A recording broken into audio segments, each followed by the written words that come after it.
Just thought I'd check in with you guys, and Zeus the Golden Eagle here.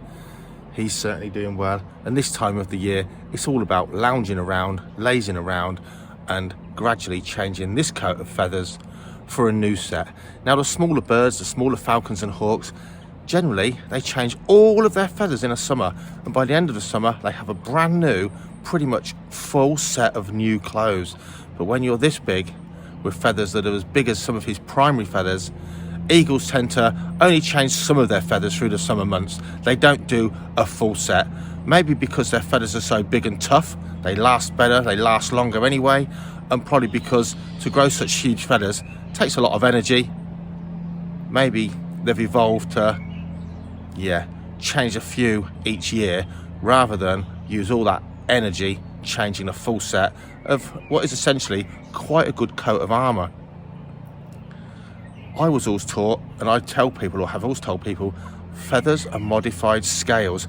Birds are the only living group of dinosaurs that made it through the last great extinction event.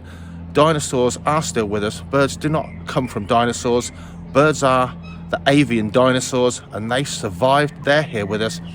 And I always told people, feathers are modified scales, still protective, but much lighter weight for flying. Current research, I think, suggests that because of the way a feather grows in a tube, a waxy tube, and then as the wax powders off, the feather unfurls. Now, current thinking, I believe, is that feathers evolved separately from scales, not modified scales. But for sure, he looks handsome wearing those beautiful feathers and his lovely golden head and nape. The Zeus the Golden Eagle, that's your lesson for today.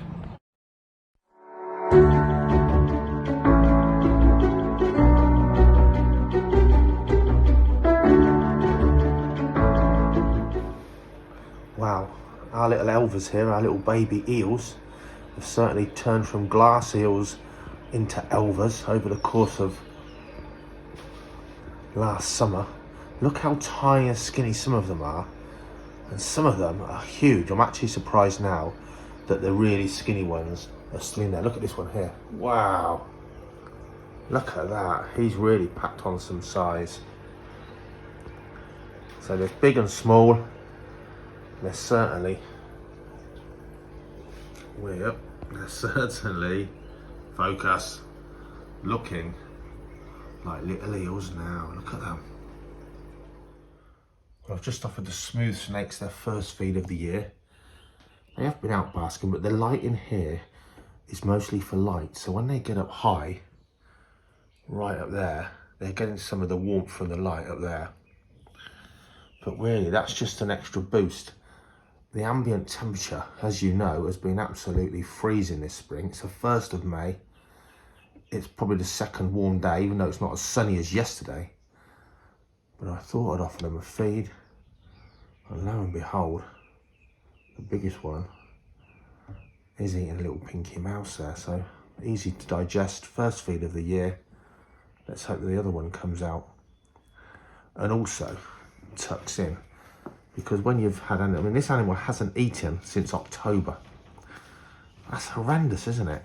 So it's brumated at outdoor temperatures, although if you like, it's in a barn. So it is sheltered from the actual frost, but probably down to sort of 4 or 5 degrees. It's brumated all through the winter. And then we've had, well, over a month, these things have been out and semi-active. That's a long time without food, isn't it? And they're finally feeding today. I've also fed the grass snakes and the viperine snakes outdoors. So we'll see if any of them feed today or not. But there you go. The smooth snake is at least, one of them is at least chucking in to its first feed of the year.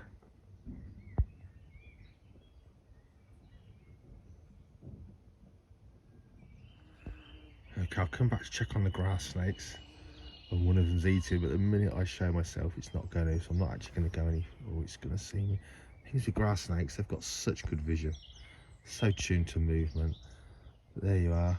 It looks like that female has pretty much stuffed its face. I don't think anyone else is there, but looking at its belly, so it's got lancefish, pinky mice, rat pups, chick legs, all warmed up together in lukewarm water, so all the juice of the fish really spreads to everything. And then they're put on that, I don't know if you can see, it's a planter with most of the side cut out, so it keeps a bit of the moisture in there, but they can access it easily. And they soon smell it, don't they? And out they come. So one of the smooth snakes is eating, and for sure, look at that, a little pig, one of those grass snakes is feeding. So long without food, good to see him eating. Not British or European, but the bull snake, that's a 7-foot North American bull snake. He also hasn't eaten since October. And I'm going to feed this guy at the weekend. If we just get a little bit more warm weather, I'll just give him a light feed of a couple of day-old cockerels or a couple of mice, and then he can have a rat once his digestive system's up and running and the temperature's fine.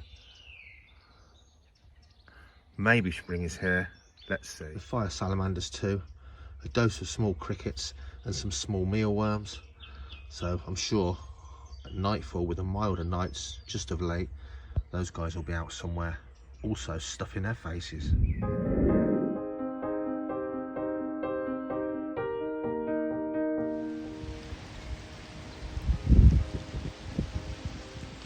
I thought that was Gunnerer.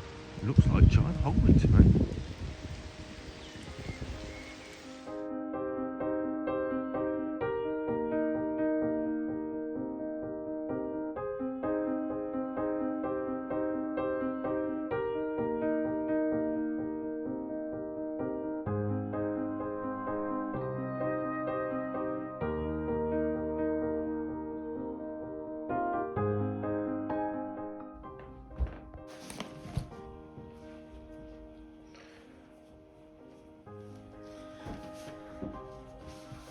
I don't think it's a particularly dusty hotel, but when you see a shaft of sunlight, you can really see how much dust inside. Crikey. So this is definitely giant hogweed. See by the colour of some of the stems there. I thought this was a notifiable plant that you had to contact the council and have it eradicated. It's an invasive pest species, but actually you should notify it on council land and they will get rid of it. But there's no law apparently in the UK that you have to remove it from your land. You're not allowed to propagate it, buy it, sell it, that kind of thing. I'd love some of this at Holdenby or in the Fulkery Centre gardens.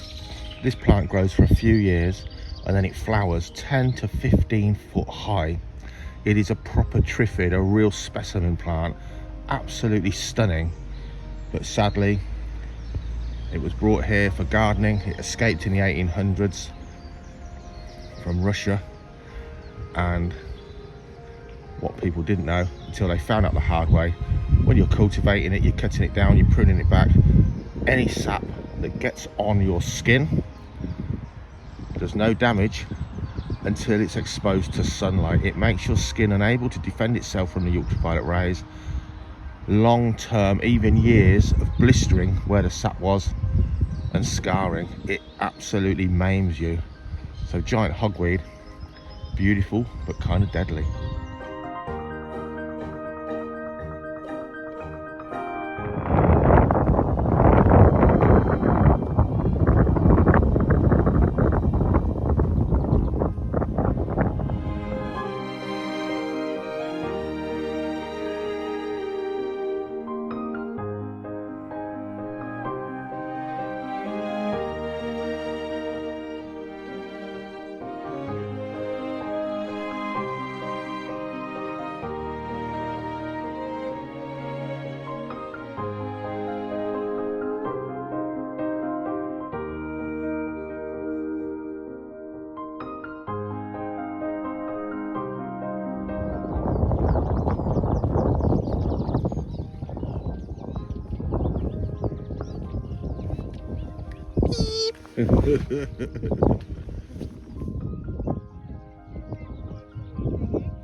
When your dog's completely deaf and blind, pretty much blind, perhaps he can see shadows and things, this is a lovely place for him to walk because he just bumps into the verges. trotting. Very rarely he gets to come off the lead nowadays. All right. Go on then. Good boys off you now. Good girl. Bedlington Terriers, best dog in the world.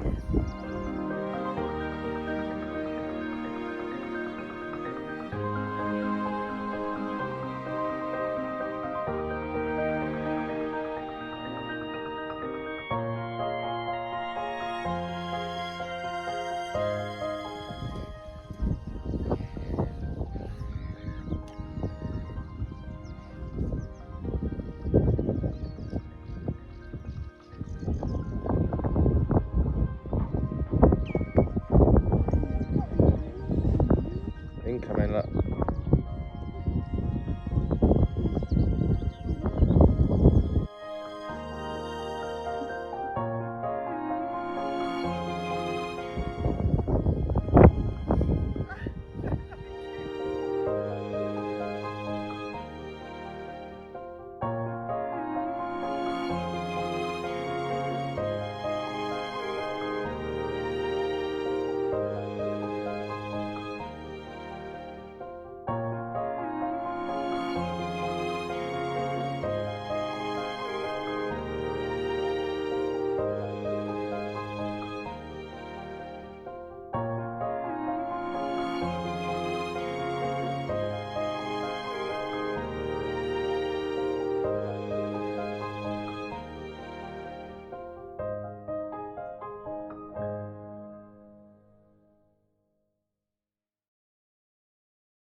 So we've driven across country a little bit.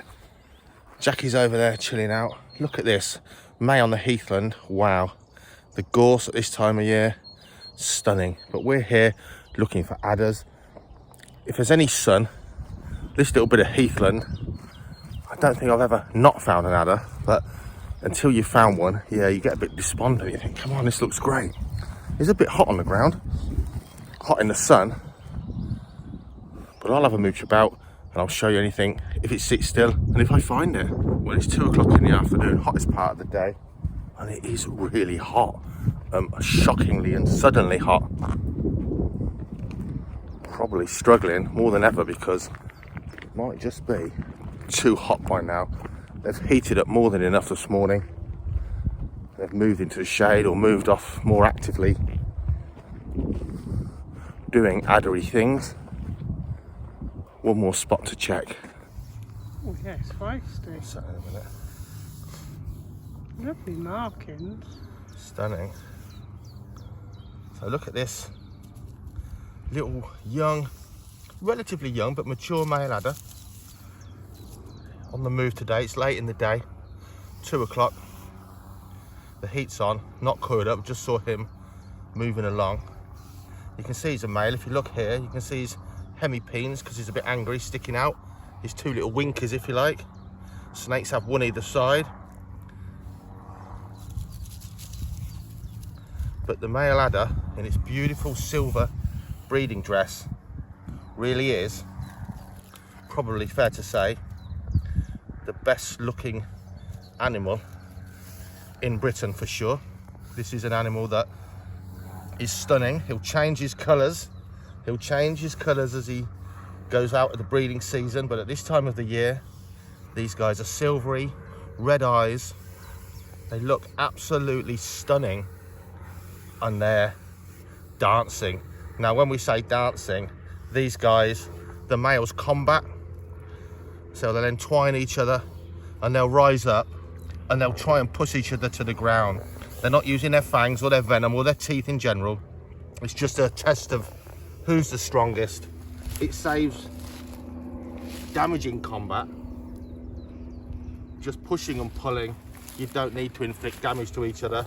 You can tell who's the strongest without biting or having horns or actually damaging one another. This is my favourite British animal, bar nothing. I think they're stunning. Look at this animal. And of course, he's huffing and puffing. He's got a bit angry. All he thinks is a giant predator's got him by the tail and it's about to swallow him. He hasn't got arms and legs. He's only got his mouth to defend himself with. His camouflage, even looking as colourful and beautiful as this, The zigzag pattern on the last year's dead bracken leaves absolutely destroys his outline. It makes these animals incredibly hard to see when they're curled up sunbathing. We're doing him no harm at all. And at the moment, there's a real, as usual with the daftness of social media, there's a real thing, a bandwagon thing. So I've been reading things on mostly photography pages where people are saying, if an adder looks at you while you're pointing your camera at it, it so much as looks at you, you're stressing that animal out. And if you spook it and it goes back and retreats into the shade, it's almost life-threatening. You're stopping it getting that sun's energy. Well, in some of the localised spots where loads and loads of wildlife photographers know they're there, yeah, it probably is making those animals really reduce their sunbathing. You are disturbing them because it's so much pressure from wildlife photographers. Anyone else, if you see an adder, for goodness sake, stop, enjoy it. If it notices you and feels threatened and moves into the shade, it's going to be just fine. It won't need counselling. It's not going to die of stress. It's going to be absolutely fine. For goodness sake, stop and look at them and don't give them a hugely wide berth because you think you're going to stress them out. This animal's as stressed as an adder could get from a human not wanting to hurt it. It definitely has had a moment there where it thought it was going to be eaten for sure. It's going to be put back exactly where it came from. That is important. It has a trail, a scent trail. It knows its local area. If I dump it 50 meters over there, it's probably going to be quite lost from its actual range. But tailing an adder like this is not going to give it life-threatening stress whatsoever. It's not you, and this adder has probably never seen a human where I am, and I could say it's never been touched by a human for sure. And that's lucky, because at the end of the day, people on purpose still kill adders and other snakes in Britain. Dogs kill them, dogs get bitten, dogs die from adder bites. Give them the respect they need, and for sure, do not 100% pick an adder up in any way, shape or form. Don't do this. They are not like a bee sting. The venom doesn't only act if you're allergic to their venom. If an adder bites you and it's not a dry bite and it's actually an envenomating bite, you're going to start off thinking it wasn't too bad. You're going to start to swell your arm. Let's say if it's your hand, you're going to feel sick, and you will end up deciding that you're going to go to hospital. You will have antivenin and you will have a really rough time of it. Don't play with adders, but certainly now this one's settled down, just enjoy the beauty of this young adder. He's not a big one, they don't grow large, but he's still a small but mature male. Look at that animal. Absolutely the best looking piece of wildlife in the whole of the British Isles. Look at that animal. That's made my day. Now we're going to go to a garden centre and change things up quite a lot. But let's pop him back. Come on.